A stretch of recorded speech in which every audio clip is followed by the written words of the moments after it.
Okay.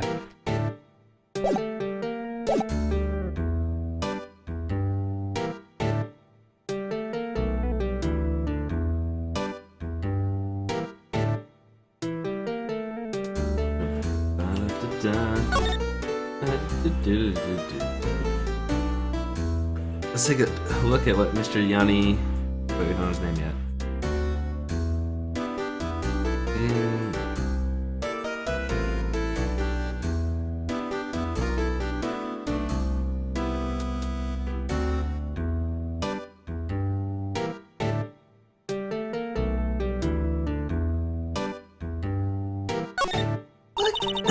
What? Give me a second. Look, Nick, he has an electric blanket on his table. Looks warm. That's a great idea. We should do that at the office. We can sit down with our client snug and warm and drink hot cocoa. And what? Talk about murders? Oh, you're a party pooper, Nick.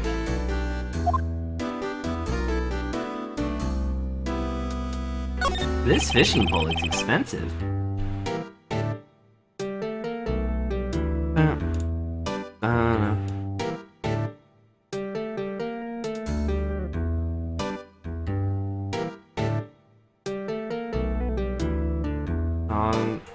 Reference to the song Best Friend by Toybox. I don't know if I know that one.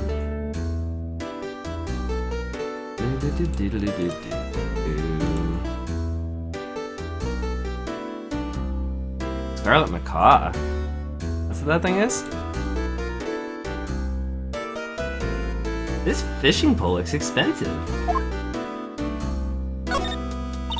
Wow, he has a television in here too. Look, a little safe. It's locked. You know he's right there, going through his stuff. Wow, there are a lot of fish in Gourd Lake, aren't there? Something's funny, Nick. All these fish are saltwater fish. How does she know that? What that bird is called? It's a parrot. Oh, I know. Looks like a kitchen unit. It's pretty clean. Funny he doesn't look like the type. He doesn't look like the type who keeps things tidy like that. You're forgetting, Nick. He's running a pasta shop here. Is? I mean, I know he mentioned that, but... Wow, what an amazing parrot that is. Good morning. Hello. It ignored me.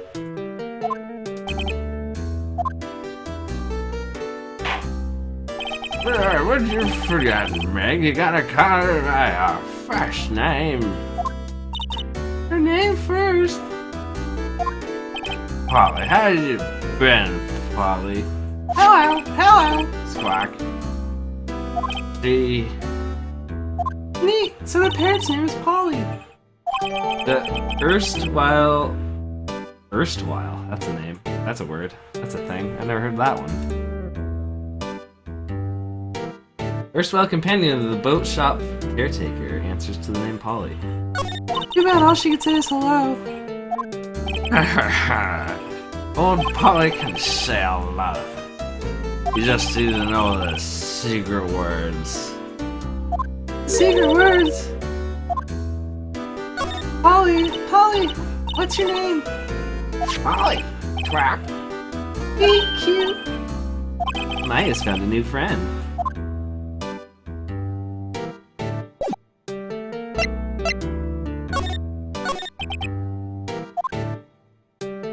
What does erstwhile mean?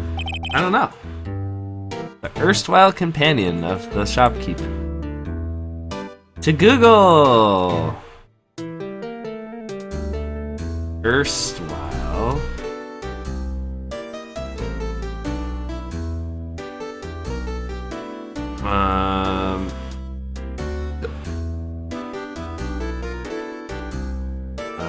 What the crap? Why did it default to a Yahoo search? What garbage changed my search engine to that? No wonder it's not telling me what erstwhile means. Former! It means former or formerly. What the crap? That does not fit in that sentence.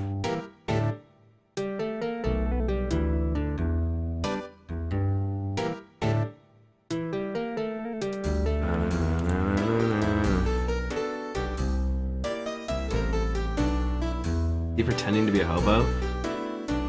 Thought he was a hobo. A pasta shop? Yeah. To think to let Noodle live on when I'm gone. My father started it, you know, so that makes you two the third generation. Could have used it formal slash formally.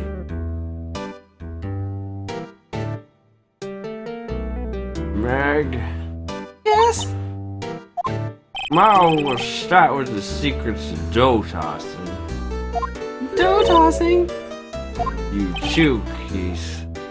Yes? You'll be the best pasta wrangler in the West that we've ever seen. Hands down. Hands down. Pasta Wrangler? The West? Isn't pasta from Italy? Meg, Yes? you know the best pasta's always been made west of the Rockies, don't you? Right, of course. Everybody knows that. Nick? Huh? How long do we have to keep up this all in the family charade? This old man must know something about the murder. We're not leaving until we find out what that is.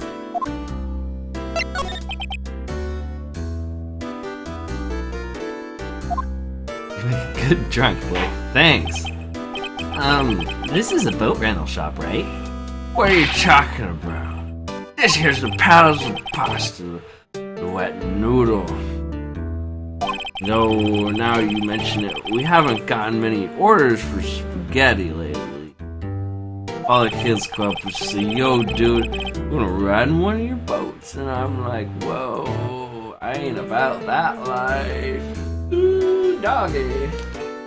That's why I keep them not their dilly boats out there. All them afro-wearing southern chicks come around and they want to borrow my boat. Every once in a while, there's a frilly prosecuting man who wants to borrow a boat, too. And youngsters, darn if I understand them. I'm pretty confused myself. Nick, this isn't going anywhere. But this old man is a witness tomorrow, right? We gotta find some way of getting information out of him.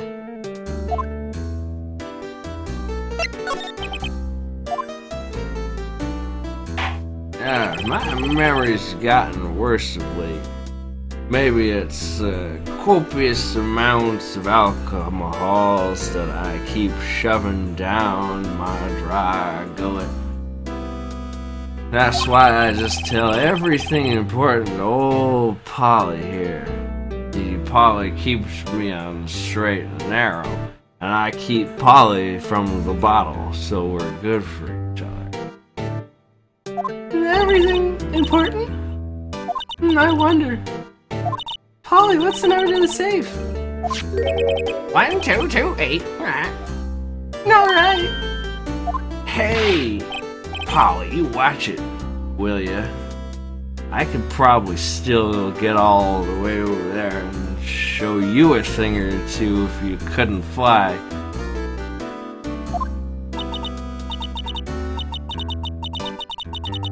See, Nick? All it takes is a little clever thinking. And a criminal mind. Quick, Nick, write that number down. Hey, don't get me involved in your little heist schemes. Are we seriously checking out the safe?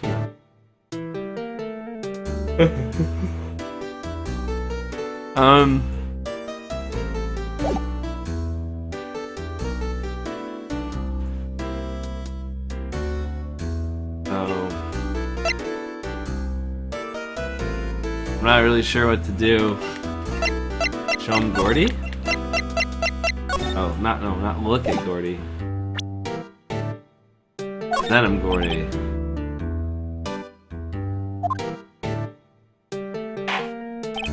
Now we listen here, Keith. Remember that tricolor pasta we were talking about back in the crazy 60s before I blew my brain out with drugs? Rainbow-neoli, I figured out the last color we should use. Indigo blue.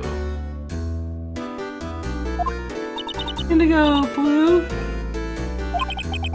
That didn't seem to work the way I thought it might.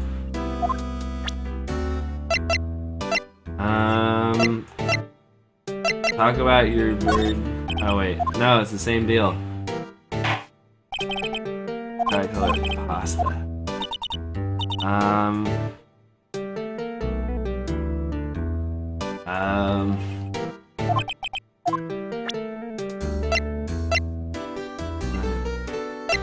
I feel like I haven't done what I'm supposed to do here, because all I did was get a bird for the court record. You know about the gun? Dang it, it's the same thing. Tricolor pasta, etc. You know this lady?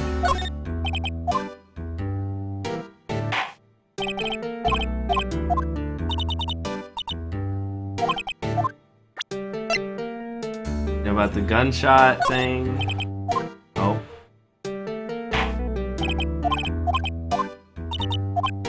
I'm an attorney!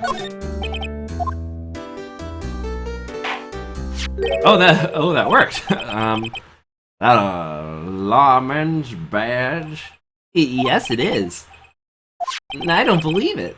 This old guy is the first person to recognize my badge. I get it. Huh? Yep. I got you figured out now. You're not Keith. What are you doing masquerading as Keith this whole time, trying to steal my tri-colored pasta recipe? If I see an indigo blue pasta shop open up next door, I'm gonna come on over there and, Nick! Now's our chance to clear things up! Sir. No, I'm not Keith. And I'm not Meg either. We're here investigating a murder that took place on the lake the other night. Please help us. A law-talking guy, huh? It's called a lawyer. Please, mister. Alright, I'll help. But on one condition or so. What's that? This case over and done. You'll run the wet noodle.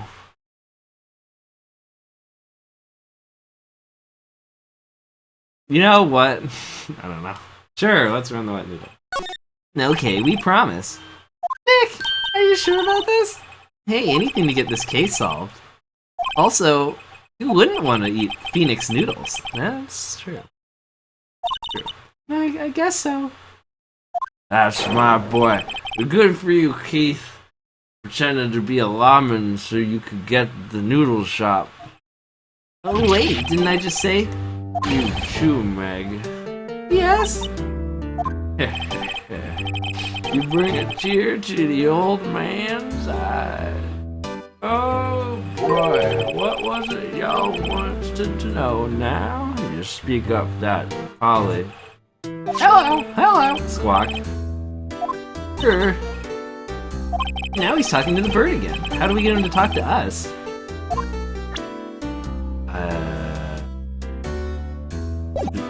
Want to talk about how...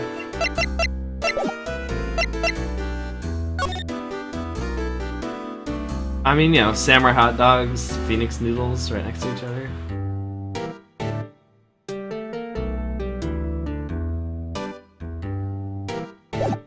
Okay.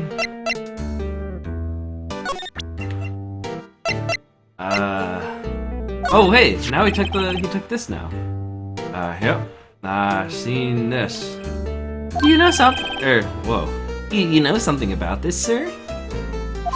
Keith. Yes? Okay. You can call me Daddy. Daddy, you know something about this? Yep, the other night. Out on the lake. Yes, yes? I know about that, and I seen it with my own two eyes. I seen it. What? Tell us what you saw. Well, I suppose I could tell you what I saw since you taken over the shop and all.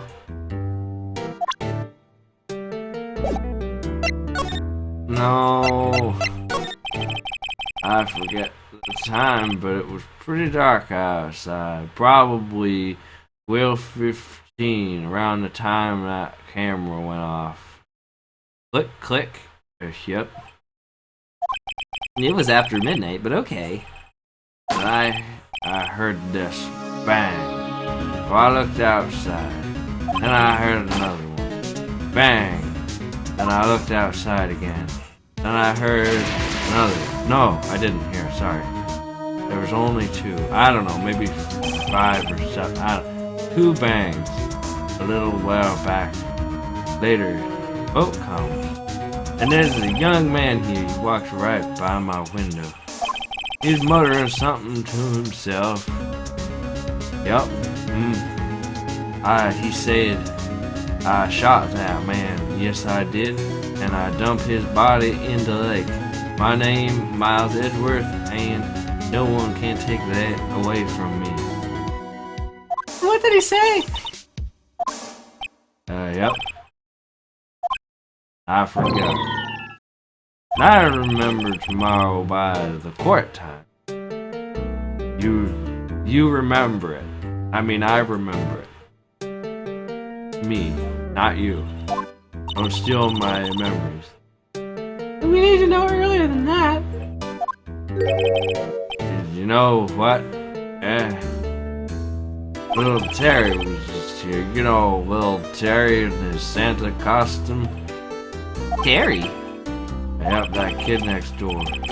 He always used to make him cry, remember? He's wearing a tattered old coat, got some whiskers growing from his face. You must be talking about Detective Gumshoe.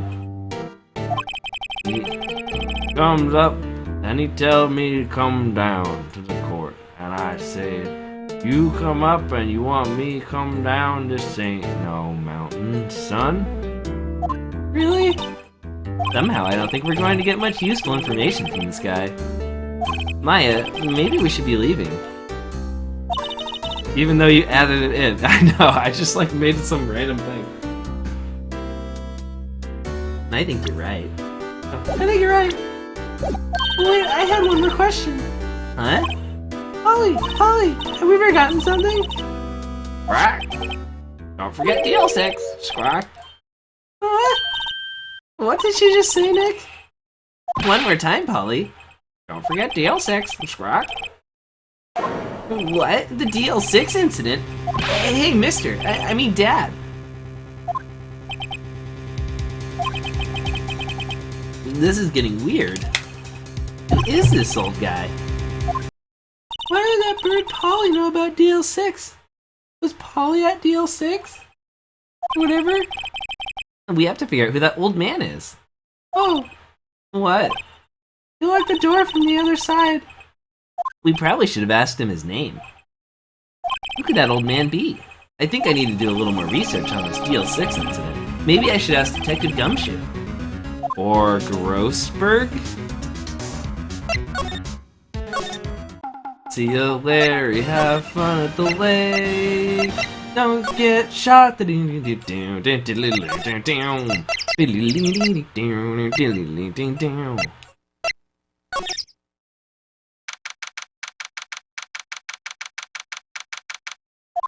Hey, pal. Long time no see. You don't look so happy. What's wrong this time? Actually, we wanted to ask you something. Yeah. You know the boat rental shop down by the Gourd Lake? Down at Gourd Lake? Oh yeah. The old man who runs it is appearing as a witness in court tomorrow, right? Huh? How'd you... That was supposed to be top secret. You know who that old man is, Detective? Actually, I don't. He's a bit of an odd bird. I haven't seen him. I haven't been able to get a way to answer out of him. Well, I decided at first he wasn't persuasive enough to stand and testify as a witness. That's why we called Mr. Lotta Hart yesterday. As for who he is, we have absolutely no idea. Sounds suspicious.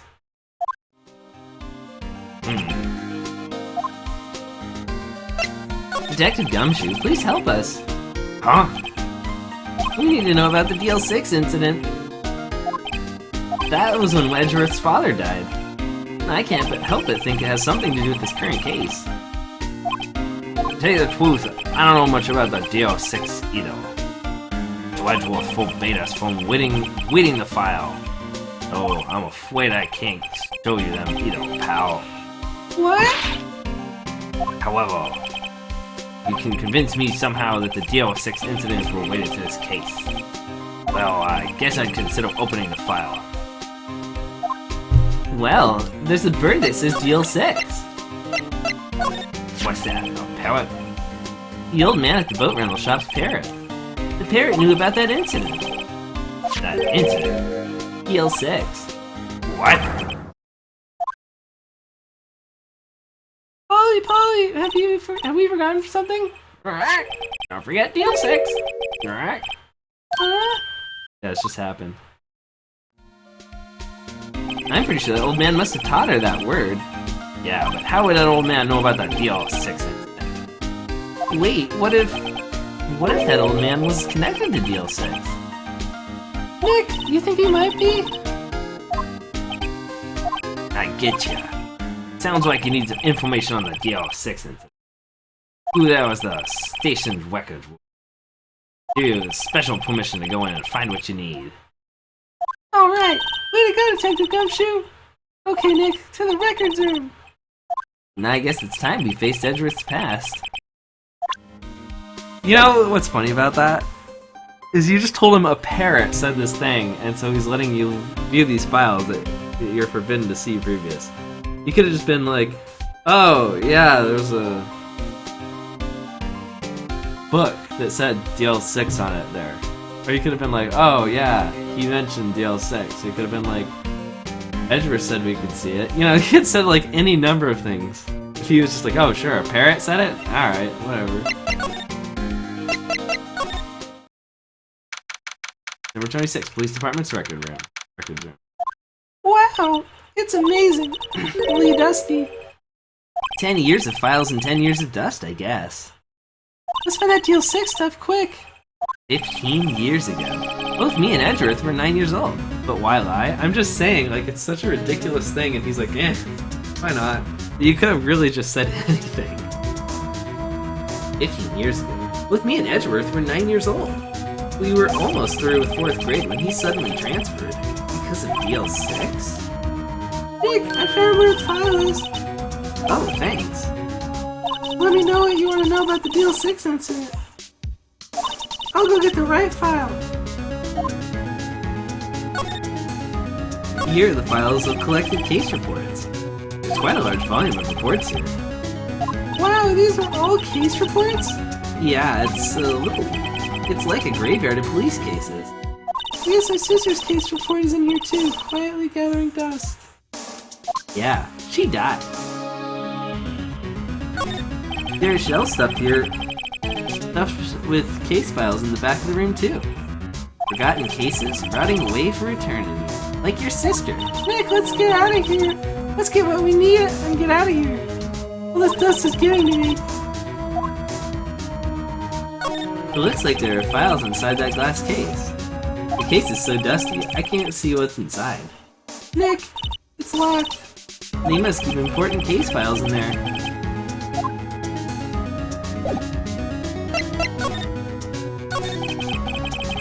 Well, first I have to get a handle on the main facts like a summary. Right. Summary. Found it. Here you go. December 28th, 2001. That's exactly 15 years ago from the day after tomorrow. So in 2 days the case is closed. The incident took place in the elevator of the district courthouse. What? Is this the same district courthouse where we're holding the trial now? Looks like it. No, rotting away for all eternity, I believe is what she said. Or is it collecting dust for all eternity? I don't know. There was a large earthquake at 2 p.m. on that day. Part of the court building collapsed and all the lights went out. Wow, that was some earthquake. At the time, 3 people were trapped in the elevator. It took 5 hours for them to be rescued. 5 hours? That would be scary like that in the dark. There was this lack of oxygen in the elevator, and the survivors were unconscious. Survivors? One of the 3 in the elevator had been shot in the heart. And you're too late. Oh, that was Mr. Edgeworth's father. That was Mr. Edgeworth's father, wasn't it? It said that his father was shot before his very eyes. And Miles Edgeworth was one of the other passengers in that elevator. I was afraid of earthquakes. Do you have any data on the victim? Edgeworth's father? Yeah, hold on. Victim. Here, found it. Gregory Edgeworth, 35, defense attorney. If he were still alive, he'd be 50. He had lost that day's case in the court and got in the elevator with his son, Miles. Miles? Miles Edgeworth, of course. But he was in the elevator with his father? From the angle of the bullet and the other evidence, it could not have been a suicide. The murder weapon, a pistol, was found in the elevator. The pistol had been fired 2 times. Where have I heard that before? Huh? It sounds just like this current case. What's going on here? Got any data on the suspect in there? That would be the guy that my mom got arrested. Hold on. Oh, hold on, this is it. The man arrested as the suspect for Deal 6 was Yanni Yogi? He was a clerk in the court, apparently.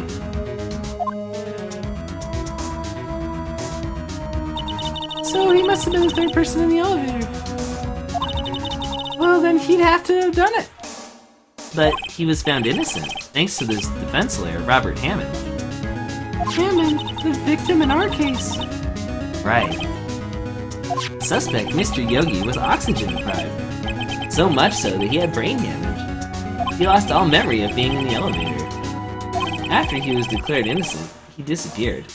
Where could Yogi have gone to, I wonder? Maybe closer than we think. And I guess I'll know generally what happened I know generally what happened in the Deal 6 now. I still don't know what sort of impact the whole thing had on Edgeworth. Nick, are you going to take the whole file? There's too much. We'll never get it out. You're right. How about we just take what we think we'll need? Deal 6 case file out of the court record. Right. That's probably all we'll be able to find here. Now all that's left is the trial tomorrow. I wonder how Dad will be testifying in court.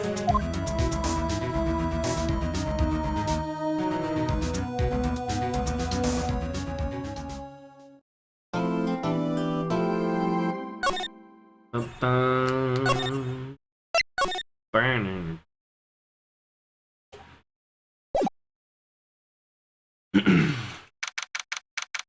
November 27th, 10 a.m., District Courtroom number 3.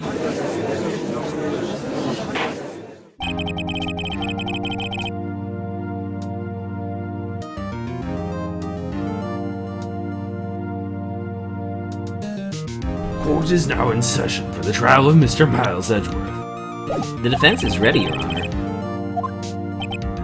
Very well. Apparently the prosecution is also ready. Who is the judge here, anyway? Mr. Von Karma, your opening statement. Very well. No opening statement, so... Not so fast, Judge. I was taking a meaningful pause before speaking. Right, of course. A prediction. Today's trial will end 3 minutes from now. Not if I talk really slowly. I calculated that too. Ding it. Order! Mr. Von Karma, what is the meaning of your statement just now? Bah, must you question everything? This will be over in 3 minutes. We have no time to waste here. I'll call my witness now. Right. I call my witness, my decisive witness to the stand. It's that mysterious boat shop owner.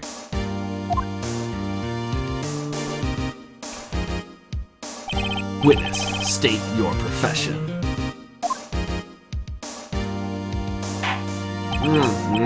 Yeah. Waking me up from my nap, Jimmy. I'm a proprietor of the restaurant, the Wet Noodle at Gourd Lake, where all our noodles are dipped in the lake before served. And I also rent boats, because the youngins won't stop taking them anyway. The night of the incident, you were in the boat rental shop, correct? Yep, I was. Please testify. Wait a second. We still haven't heard who this old guy is. Yeah, who are you? Wait a minute. The witness hasn't stated his name yet. Because I did not ask him, Mr. Wright. Bah! I have predicted this trial will end in 3 minutes. Stop asking trivial questions and cooperate. Yeah, right. Witness will state his name. Literally everything points to him as the murderer. Oh, the old dude?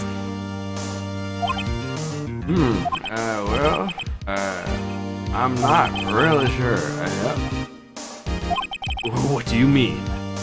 My memory is changed by alcohols. He's closer than we think. The parrot knows DL6. Your Honor, the witness does not remember anything beyond the last several years. Ergo, he cannot recall his own name. He can't recall, you say? Yes, but the incident in question took place 3 days ago. He can't testify. Very well. Very convenient memory loss for you, sir. Let's hear their testimony then, shall we? Witness.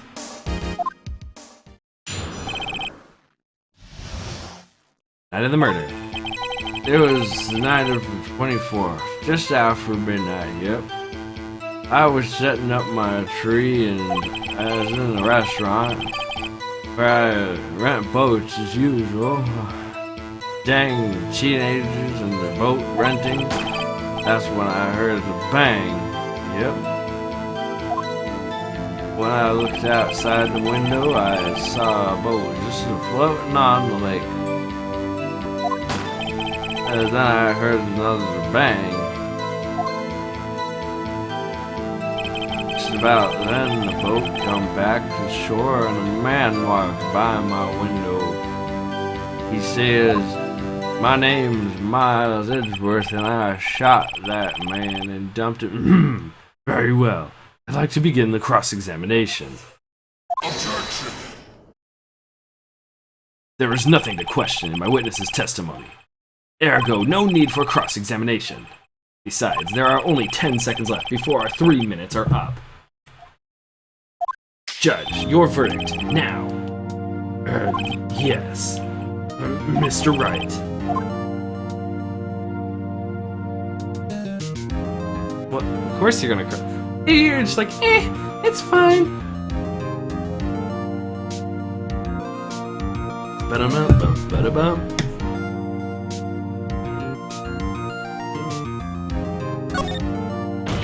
What are you saying? Of course I'll cross-examine the witness. Very well, you may begin.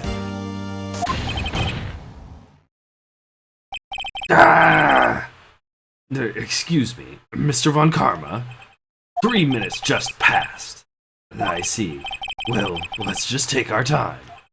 You may cross-examine the witness. Apparently, that was very difficult on him, because he was wrong. Or was the memory loss fake so that he was declared as innocent in the trial 15 years ago? We will find out next time, or this time, but probably next time because of how long this takes. It's midnight 24th, just after midnight. Yep. Just after midnight, you say? Yep, just around then. Are you sure? Pretty sure, yep. When I talked to you yesterday, you were rather vague about the time. I'm surprised you seem so sure about it today. I asked him, and he remembered. Isn't that right? Yeah, he was like, nah, for some reason. Don't glare at me like that, little Jimmy. I used to spank your rumpus back when you were bad, back in the 60s. I think it's fake because it's murder cell. I actually remember it clearly. I did, yep.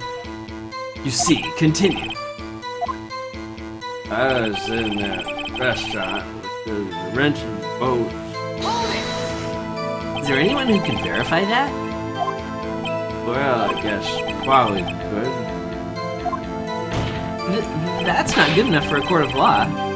Mr. Wright, exactly what's not good enough? Actually, Your Honor, this Polly is a parrot. A parrot? Don't be so hard on the girl, Keithy boy. Keith, the prosecution concedes that we cannot prove the witness was in the shop. Witness, please continue. You heard spanking him back in the 60s clearly? I don't know.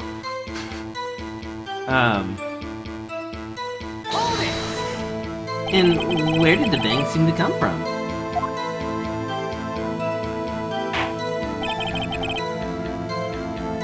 From the lake, I figure. Are you certain? Yep. Good, continue. I looked out the window, I saw a boat just floating on the lake. Was there someone in the boat? It was pretty far out there, I couldn't see clearly. I figured there were 2 men out there, yep. I don't know how I knew there was men, but You couldn't see them clearly. yep, at the time, that is. The time? Then I heard another bang!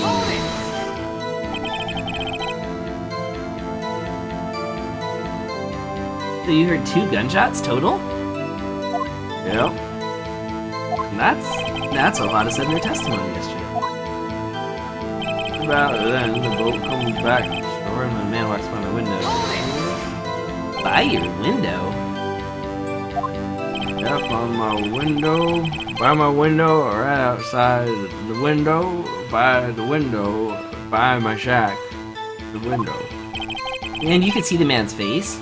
Well, the fog was pretty darn thick, but he was right there in front of me. I saw him, I did. This is a rather important detail. Please add it to your testimony.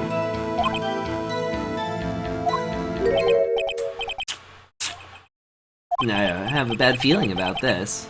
That man was the defendant. I believe I can't. Oh, jeez. Sorry, I drank a whole glass of whiskey and a whole bottle of bourbon right before I started this testimony, so you gotta forgive my language. He was saying I can't believe he's dead. And I also cannot believe that I, Miles Edgeworth, the famous attorney, shot him with my own gun. Are you sure? Uh-oh. Dad! Dead certain, Keithy. He said I can't believe he's dead as he was walking by too. Witness, are you sure that person you saw was Miles Edgeworth? It was him. That's that Edgeworth boy. This sounds like decisive evidence indeed. I see no room for doubt. Von Karma. He lured me into cross-examining so he could set me up for a fall. I mean, you would have done it anyway, but... Nick, I don't like the way things are going here. Everyone in the courtroom is glaring at us. I'd better act quicker, this trial is going to be over.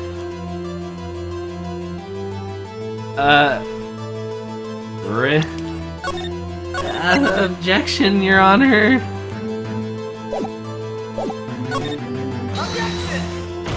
Your Honor, we proved in yesterday's trial that it could not have been Edgeworth who fired that gun. Mr. Wright, are you referring to the fingerprints from Edgeworth's right hand found on the gun? The photograph showing a man firing with his left hand? Exactly. That is easily explainable. He could have wiped his prints after he fired. You're ignoring the truth of the matter here. Everything in this witness's testimony is true. The judge is lost in thought. What should I do? Objection again, I guess. Your Honor, this witness claims that Edgeworth said, "I can't believe he's dead." But his word is all we have. If he were telling a lie... Mr. Wright, in a court of law, the evidence tells all. Apparently, you have yet to realize even this basic fact. If you say his testimony is a lie, show us proof. Nick, do we have evidence? It's no good. There's nothing I can do. Are you sure? To be honest, I don't know what to do anymore. Please. Can you hear me, sis? Please. We need your help. Nick needs you. 3 minutes was perhaps too high an expectation. However, 15 minutes isn't bad. This must be a new record. Enough. The witness may leave the stand. He's like asleep on the floor or something. This court sees no reason to further prolong this trial. Nor is there any need for more time to decide the case against the defendant. This case is extremely clear. I see no room for misinterpretation of the facts. What? No! This court finds the defendant, Mr. Miles Edgeworth, guilty. The accused will surrender to the court immediately, to be held pending trial at a higher court within a month of today's date. That is all. This court is adjourned. Wait! I don't know who said that. Wait! Who was that just now? Me! Huh? What? Oh, it's me, it's little Harry! Ha! What are you doing here? Listen! You gotta listen to me! I was there in the park the night of the murder! I wasn't sure about it until just yesterday. But today I remembered it! Remembered what? The gunshot! I heard it too, man! Order! What is the meaning of this? The verdict has been decided. I call for adjournment. One moment, Mr. Von Karma. So you say you heard the gunshot? Yeah, I did. The gunshot. That night, I was sitting here in the audience listening to the testimony. Then I realized something he said was different from what I remember. Anyway, I can't just sit here and let you call Edgy a murderer. It's just not right. I'll testify. Let me testify. Order! Order! Well, this is the first time something like this has happened in my courtroom. I'm not quite sure how to proceed. Judge, you have already given your decision. The trial is over. Nick, this is it. Larry's giving us one final chance at this. She's right. If only it wasn't Larry. He could make things even worse. Mr. Edgeworth was just declared guilty, Nick. It doesn't get any worse.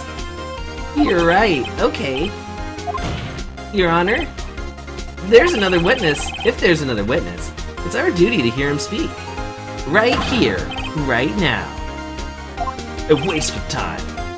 The verdict cannot be overturned. Allow me to speak my opinion. In all court proceedings, it is our duty to prevent an inaccurate verdict.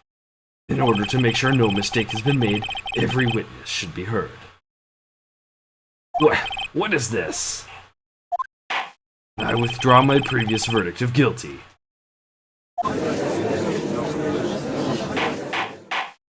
Mr. Von Karma, I order you to call this new witness to testify. Now. What? The court will adjourn for a 5-minute recess. After that, we will hear this new witness.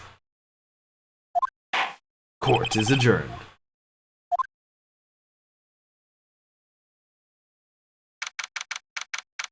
Number 27, 10:28 a.m. District Lobby, defendant lobby thing. Whoa, that was too close. Sorry to keep you on the edge of your seat like that, Edgeworth. I've seen worse. Yeah, right, Edgeworth. You're sweating bullets. And I just wonder what Larry plans to say in there. Larry was at the lake that night? Yeah. He said he went looking for the Steel Samurai balloon that flew into the lake. Oh, right. And he found the balloon, and He found the balloon in the air tank that night? yeah. Hey, Edgeworth. Huh? You say something, right? Yeah, a lot of things. You seem out of it. What's wrong? It's nothing. Other than your impending doom? Wow, you're taking this pretty well, Edgeworth.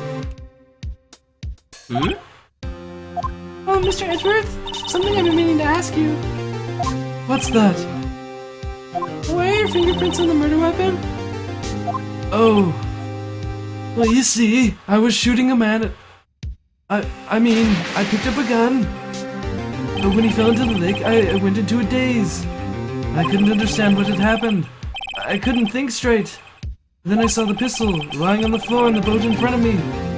And I picked it up without thinking. I didn't have a reason, really. I see. That makes me not even believe you at all, Edgeworth, to be honest. Right. Yeah? This might be our chance.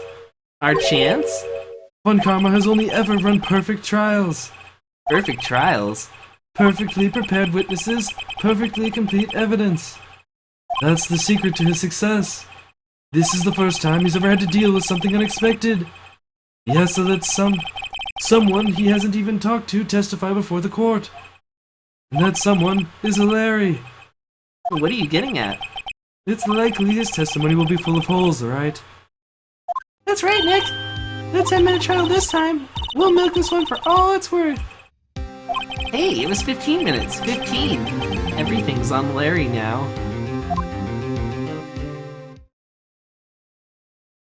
Number 27, 10:35, District Courtroom number 3. Thank you for the song. Court is now back in session. Witness, please testify for the court about everything that you saw on the night of December 24th. Alright, leave it to me. Please, Larry, don't mess this one up. I hate to admit it, but you're our last chance. What is this? Oh, he's like, what is this? Something stinks in this courtroom. No, that's just the Butz. Von Karma didn't even have time to prep his witness. I just hope Edgeworth is right about this being our big break. The night of the murder. That night I was out on a boat in the lake. I was looking for something and I found it. So I quietly slipped the boat back in the rental shop dock. And just as I was thinking it was about time to go home, I heard this bang. I looked over the lake, but I didn't see a boat. So after I heard that single gunshot, I went home. That was an unusually vague testimony, even for this court. In any case, Mr. Wright, you may begin your cross-examination. Yes, Your Honor. What's wrong, Nick? It's Larry. I have no idea what he's going to say if I press him. I'm a little scared. Well, we've come this far. There's no way to go but forward, Nick. Night of the Mordor.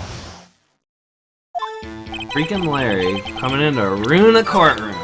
Just when Edgeworth is finally gonna get going to jail. Okay. Start pressing and see what happens. Something wrong, Mr. Wright. There were so many things wrong, I don't even know where to begin. Well, okay. First of all, what time was it? Oh, it was after 11 o'clock when I went out in the boat. By that time, everyone had gone home for the night. Oh, and I waited until the coast was clear, so to speak. Then why were you out on the boat? Such a late hour? Sorry, there's a weird sound. Looking for something and I found it. Looking for something? Yeah. Mr. Butz, what was it that you're looking for? The witness is searching. What the witness is searching for is irrelevant. Most likely, he was hunting for this Gordy. That's surprisingly close to the truth in a sense. This is all irrelevant. Let's get it over with. I quietly slipped the boat back in at the rental shop dock. I know, I love this, like, investigation music, or whatever it's called. Cross-examination music. Dun, dun, dun. Oh yeah, I think they add on to it in later games. They add on to this song. Dun, dun, dun, dun, dun, dun, dun. Alright. Around what time was that? Oh, well, let's see. I figure I was out searching for about an hour. I guess it was around 12, yeah. You're not sure. Hey, don't give me that face. I'm not that sort of human sundial. I'm not some sort of human sundial, okay? People use watches these days, Larry. These days they use cell phones. Damn, just as I was about to go home, I heard this bang. Where did the sound come from? Yeah, well, I wasn't too sure about that. I looked around, you know. Did you look at the lake? Yeah, I looked. I looked at the lake, I didn't see a boat. Wasn't there a boat on the lake? Order. Well, Mr. Butz. Whoa, man. Everyone just calm down, okay? I mean, technically I was in a boat, so yeah, man, there was a boat on the lake. It was real foggy that night. I'm not sure whether there was a boat out there or not. Oh, okay, no problem. That's just the most important part of this case, Larry. But after I heard that single gunshot, I went home. Dang it, Larry. So you only heard one bang, correct? Yeah. Huh. Well, Nick? It was pretty wishy-washy testimony, wasn't it? I guess I should just start working on the contradictions. Sorry. I wish I could be more helpful. I wish I could call my sister. I'm just useless. Yeah. Oh well. You can get yourself thrown out of court again at an important moment. That can help. Oh, let's see here. I don't know if I'll bail you out of jail, though. That's all up to you. So, probably has something to do with the one gunshot. I mean, I'm just guessing here.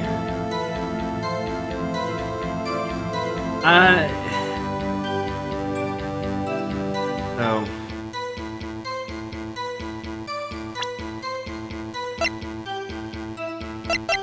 Something that says that there's two gunshots. Two sounds like gunshots. Yeah. Pretty easy. Oh, wait a sec, Larry. What? You only heard one bang? You're sure? That's what I said, man. But Miss Lotta Hart testified yesterday that she heard two bangs. And the old man now just said the same thing. They both heard two gunshots that night. Were you even listening? Were you paying attention at all to what they said? Yo, Nick, please. Huh? You know, something's been bothering me. Yeah, I'm a witness, see? I'm like a customer here. So you gotta treat me nice and stuff, okay? The customer's always right, you know? Mr. Butz, What? you only heard one gunshot. Are you sure?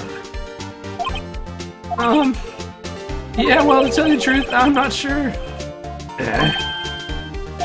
Not sure. How could you not be sure? Yeah, well... Because weren't 3 shot? I don't... I'm a little confused. But I thought so? I don't know.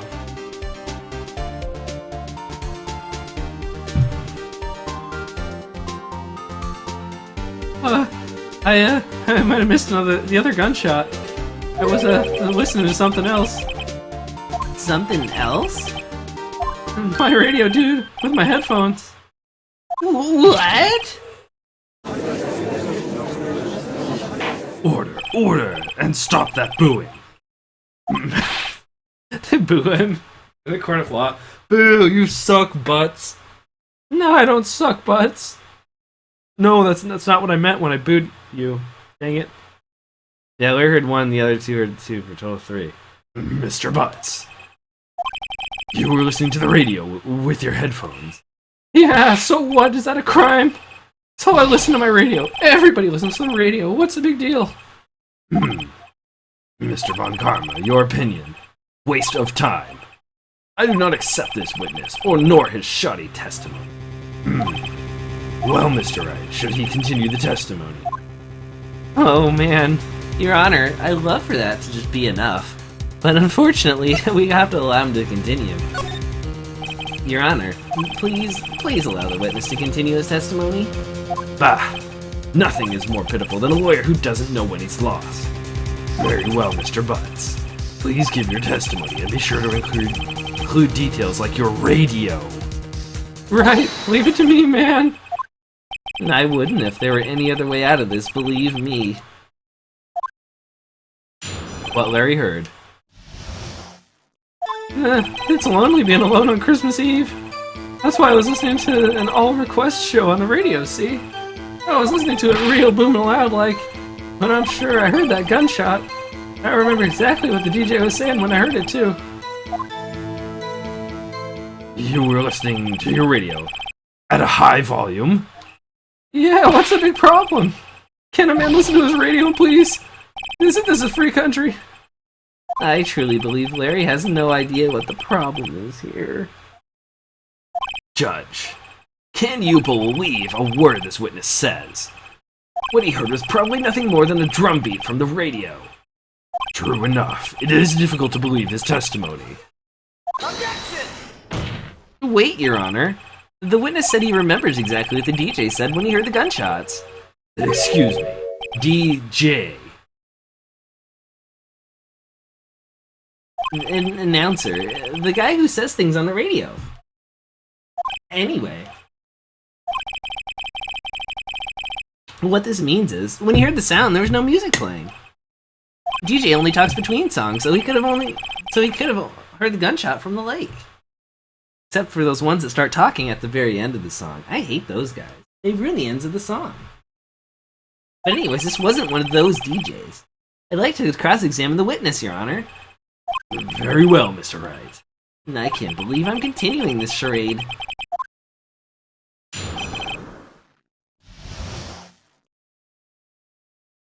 Lonely being alone on Christmas Eve. So, you turned on the radio? Right. I just wanted to hear someone's voice, you know? You don't know what it's like out there alone on Christmas Eve. Alone. I shouldn't have said anything. I was listening to an all-request show on the radio, see? You by any chance remember the name of the program you were listening to? This has nothing to do with the case, Your Honor. Objection sustained. The witness was listening to the radio. That is all we need to know. Tell us, Mr. Butz, how loud was it your radio set to that night? Listening to it real booming loud like. Larry, don't you know that could hurt your ears or your hearing? Real booming loud? Yeah, you know. And you had headphones on. Yeah. I wouldn't think you could hear anything going on outside at all. sure heard that gunshot. Can you prove that? No, of course you can't.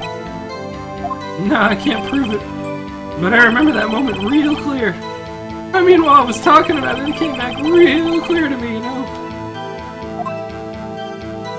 And I remember exactly what the DJ was saying when I heard it too. Oops, this is the most ludicrous testimony I've ever heard. There's only... I didn't mean to go past it. There's one gleaming ray of hope in there.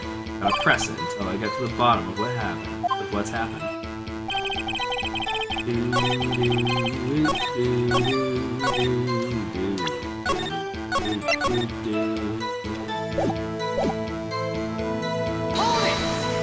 What did she say? Mr. Wright, please cease this pointless questioning.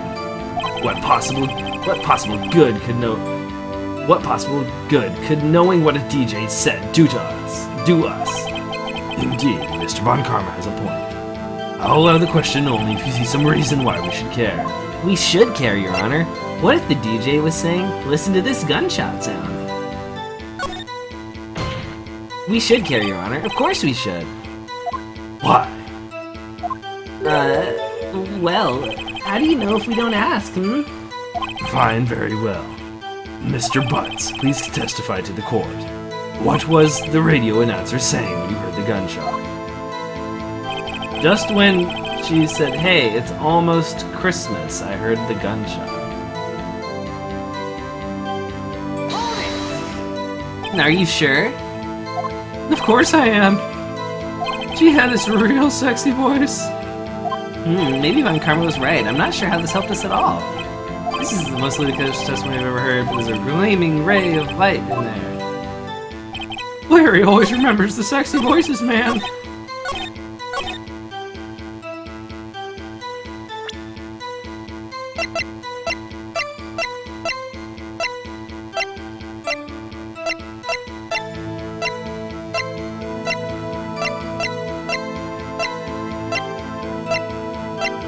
Two sounds like a gunshot after midnight. Because remember, we had this thing before where we were like, wait a second, this happened after midnight! and they're like, yeah, no one really cares, it's not that big a deal. But now he's saying, almost Christmas, and gunshots after midnight. Objection! Larry, you stink. Larry, are you absolutely sure what you're saying is correct?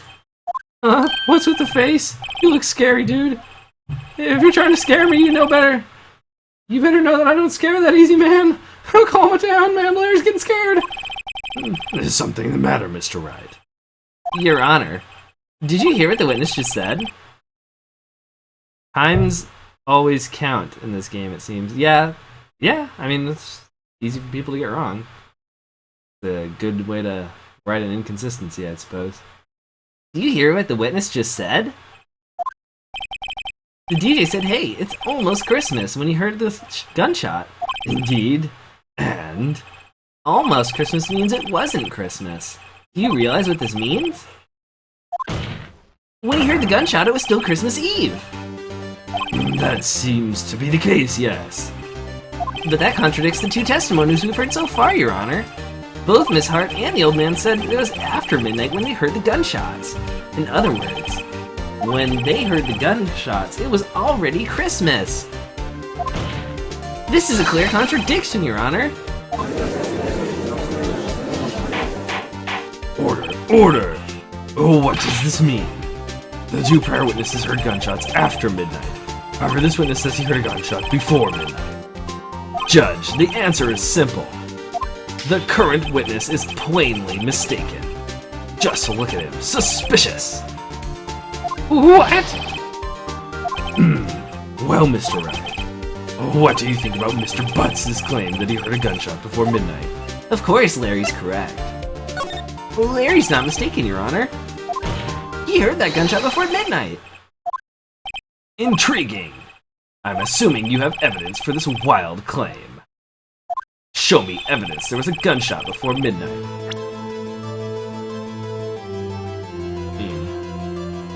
I chose that because I figured that was right, but Okay. There was something about 3 gunshots earlier, and I wasn't sure what it was. I know there was something in the old case, and there's something now, but I don't remember where we actually said there was 3 gunshots in this case. Something about Larry's voice is surprisingly tough on my throat. I'm not sure why. Okay.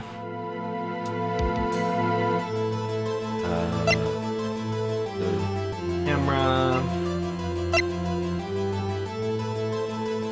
Shot from a meter away. One of the gunshots. There's an empty lake taken automatically on. Oh! Whoa! Taken automatically at 11:50. That must be the first gunshot. Dang, I didn't even realize I had this piece of evidence, but sure as day, there it is. Before midnight. Take that! Look at this photograph. It kinda reminds me of Nickelback.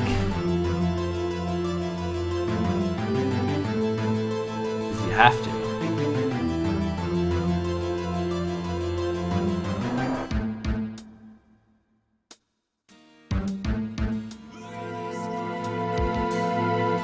There we go. Now we can continue. This is taken by our witness yesterday, Miss Lotta Hart, with her automatic camera. The timestamp on this photo reads December 24th, 11:50 p.m. Oh. But there's nothing on the lake. There's nothing on the lake in this picture. Your Honor, the real issue here is not why nothing is shown in this photograph.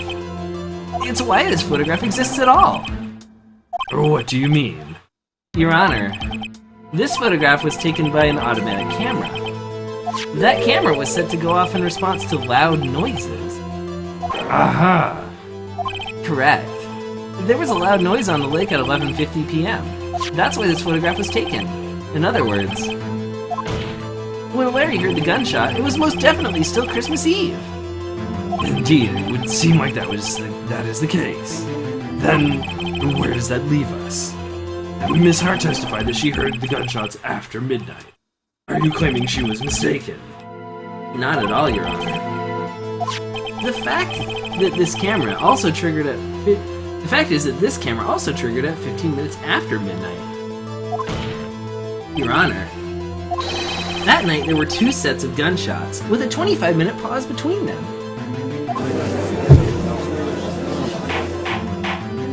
Why would this be? Don't be fooled, Judge. That camera was set to respond to loud noises. Yes. There is no proof that the loud noise at 11:50 was a gunshot. Why, the witness could have sneezed, triggering this camera. Hey, my nose is clear that night, man. Clear. Maybe not today, but then it was. Well, Mr. Wright, there's no turning back now. Well, that's a good time to say it if I ever heard one. Yeah, so... Can you prove that the loud noise at 11:50 p.m. was indeed a gunshot? Please show the court evidence if you have any.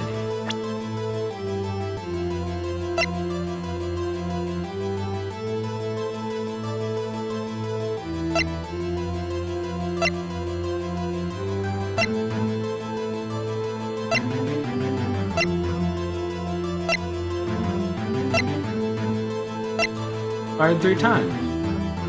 That's where it was. That's where we've got the 3 count originally, because they said that the pistol was fired 3 times.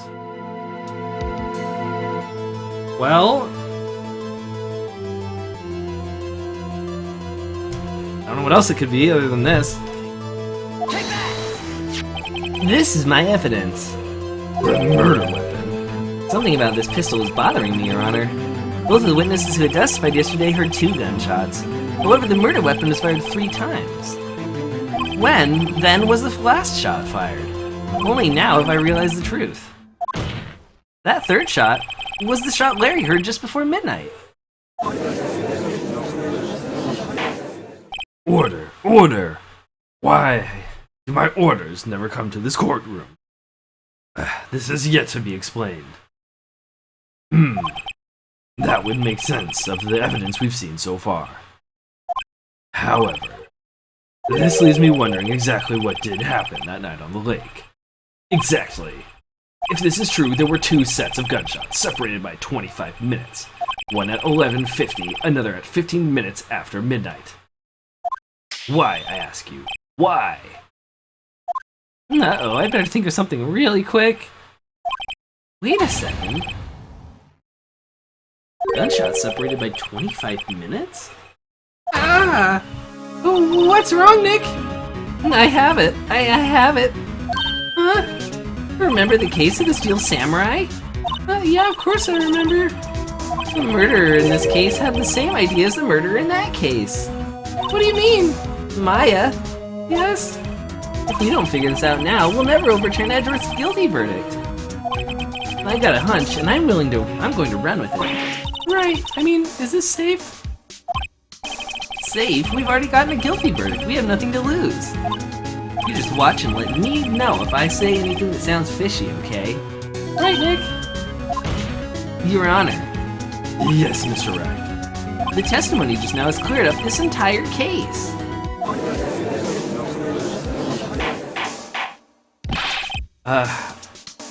What do you mean, Mr. Wright? So you finally realize the truth. There can be no other murderer than Mr. Miles Edgeworth himself. Wrong, Don Karma. A man was shot that night, but it wasn't Edgeworth who did the shooting.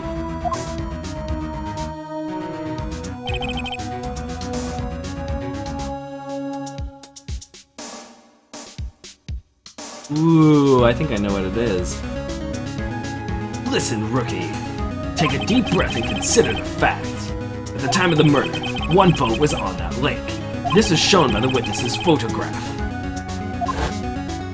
The defendant, Edgeworth, and the victim, Robert Hammond, were on that boat.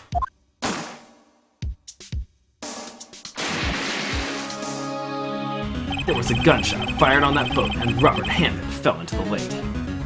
The distance of the shooting was 1 meter. It couldn't have been suicide. Well, the guilty party has to be the other man on that boat. I admit it's hard to imagine any other possibility. Yes, but this assumes that the victim was shot at 15 minutes after midnight. What do you mean by that, Mr. Wright? We have photographic evidence of the time of the shooting. The timestamp on this photo says 0015, but Larry heard the gunshot 25 minutes before that. Robert Hammond was killed then, 25 minutes before the shot on the lake. That's the only way that Edgeworth could be innocent. Mr. Wright, are you quite mad? Explain who the 2 men on the boat are. Murderer and Hammond. Edgeworth and the murderer. Edgeworth and Hammond. I think I know what this is. What we're trying to say here is the first shot was the shot that killed Hammond. Not whatever's happening here, the first shot was the one that killed Hammond. This whole thing was to try and stage it as somebody else. The person holding that, shooting that Edgeworth, probably shooting a blank at Edgeworth in order to like restage a murder that had happened like 25 minutes earlier, and then probably drops into the water. Something like that. Murder and Hammond.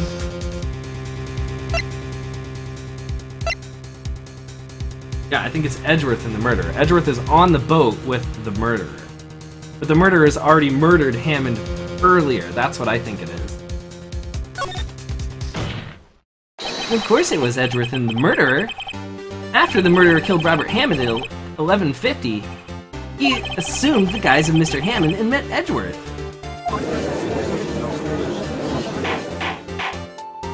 What? Are you serious?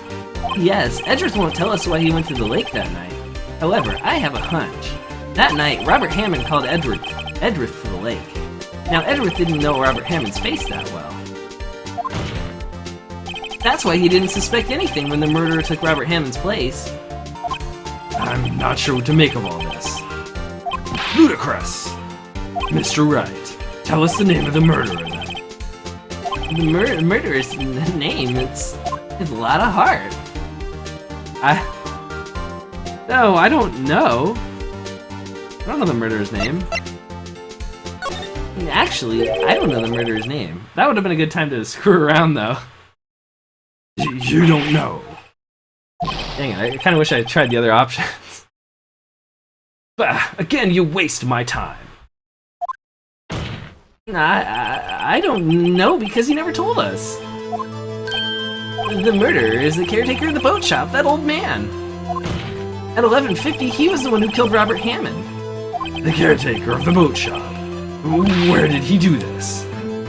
There weren't any boats on the lake then. Why would he have to go all the way out on the lake just to shoot someone? May I suggest that the real scene of this crime was not on a boat? What? Well then, where did the murder take place? Show the judge where the murder really took place. That was my impression of the judge's voice. Pretty good, huh? Well, it's probably the boat shop, which is assuming is this, because these are either torpedoes or the boat thing. I wish they'd show this earlier when we're wandering around so we can kind of see. Yeah, it's definitely gotta be the boat shop. Here, of course, the boat shop where he lives. That way, he could meet with the victim without anyone seeing. Objection! Do you have proof that the boat shop was the scene of the crime? Recall Larry's testimony, if you will.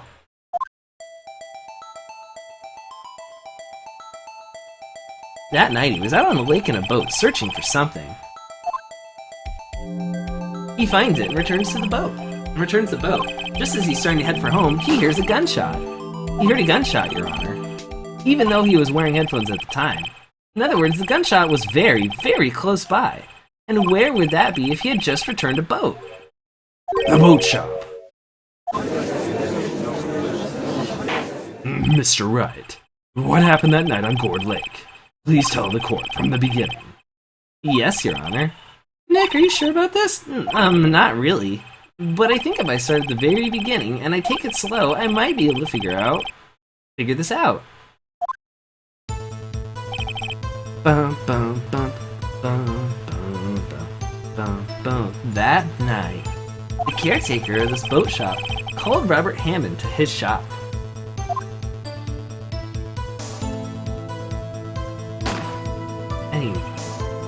And he banged him right then and there. I mean, with a gun. This is around 11:50. That was when the gunshot that Larry heard was fired.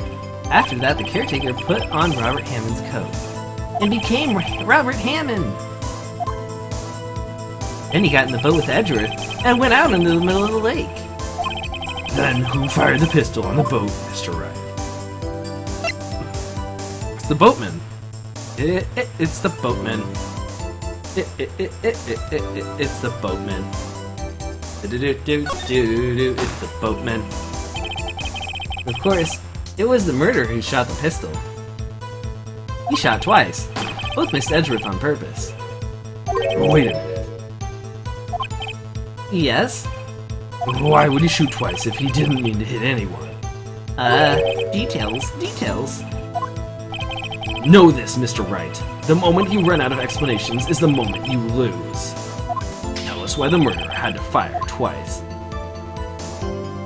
Create a witness. He intentionally missed the first time, so he's gonna intentionally miss the second.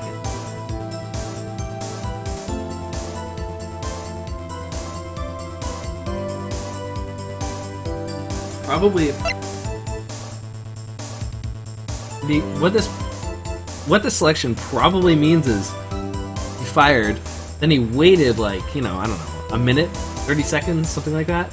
Fired again, and because of that time waiting, anybody who heard the gunshot would have been looking over, and that would create a witness that makes it seem like Edgeworth did it. I think that's the idea. I believe he shot twice to create a witness, Your Honor. Create a witness. The murderer lifts his pistol and fires one shot. That ensures that anyone who heard the shot would look at the lake. Yeah, that's pretty much what I was thinking. Indeed, Miss Hart did exactly that after hearing the first gunshot. And good call on that, too. Next, the murderer waits a bit and then he fires again. Then, the murderer jumps from the boat himself, leaving the pistol in the boat behind him. I see. Which is actually a pretty bad idea, because if Edgeworth wasn't dumb enough to pick up the pistol, it would have had the other person's fingerprints on it. To someone looking from the edge of the lake, it would appear that one of the men on the boat had shot the other. The murderer didn't know about the automatic camera, of course. That's why he shot twice to draw attention to the boat. Once he realized that, everything else falls into place. The boat shop caretaker swam back to his shop. Then he put Mr. Hammond's wet coat back on the body, and threw the body into the lake. This is what happened, Your Honor. These are the events that transpired that night on Gore Lake.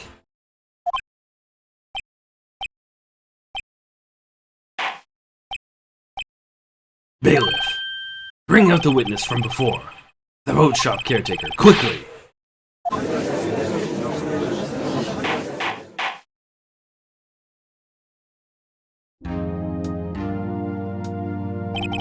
Very well. While we are waiting for the caretaker, I would like to ask the defendant, Miles Edgeworth, a few questions. Mr. Edgeworth, please take the stand. Mr. Edgeworth, you heard what the defense has said. Yes.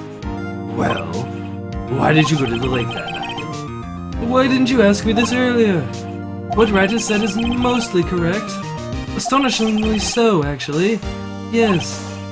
Several days ago, I received a letter. That letter was signed Robert Hammond. He asked me to come by the boat shop by the lake at midnight on Christmas Eve.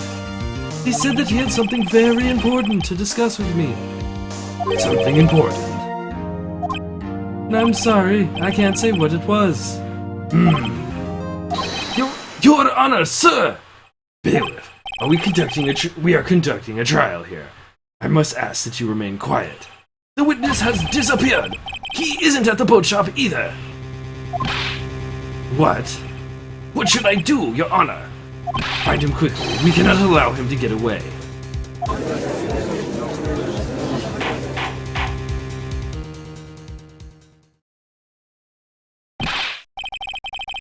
Mr. Von Karma, your witness has disappeared. A search warrant has already been issued. It goes without saying that I cannot declare a verdict under these circumstances. I will extend the trial until tomorrow, the final day allowed. How does he know he's not at the boat shop? Maybe it's like next door? I don't know. I request that the police department utilize all its forces to find that witness. Am I understood? One more thing. Just who is that boat shop caretaker? I think his identity has become very important to this trial. I want him, and I want to know who he is. Very well. Court is adjourned.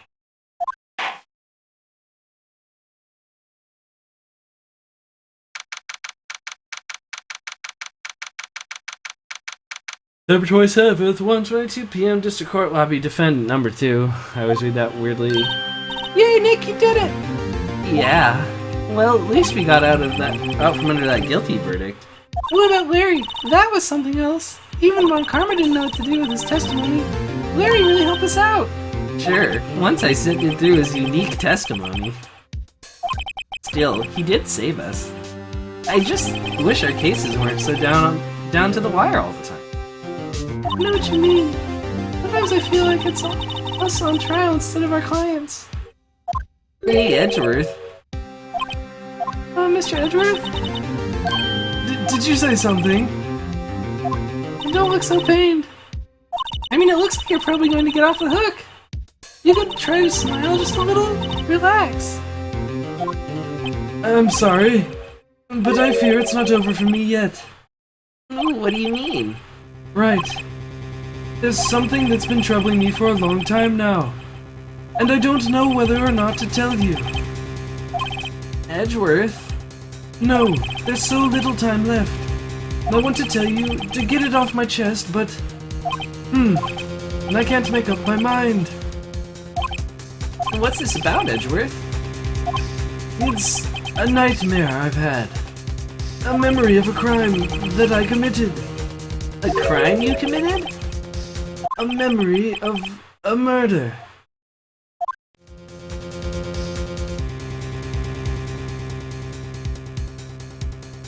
To be continued.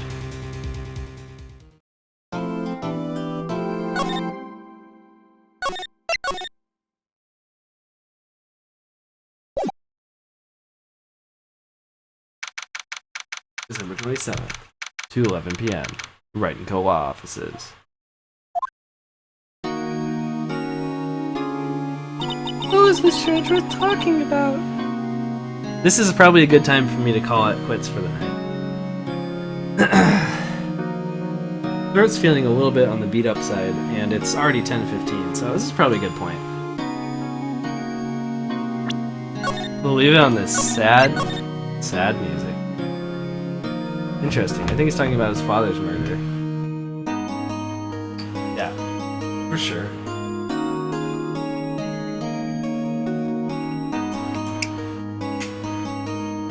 He didn't murder him. Yeah. But he thinks he did, at the very least. Yeah, we're pretty close to finishing this. Maybe, I don't know. Sometime this weekend we'll finish this one. We'll be on to the last case. Oh, it's gonna be sweet. Okay. Oh, there's one other thing.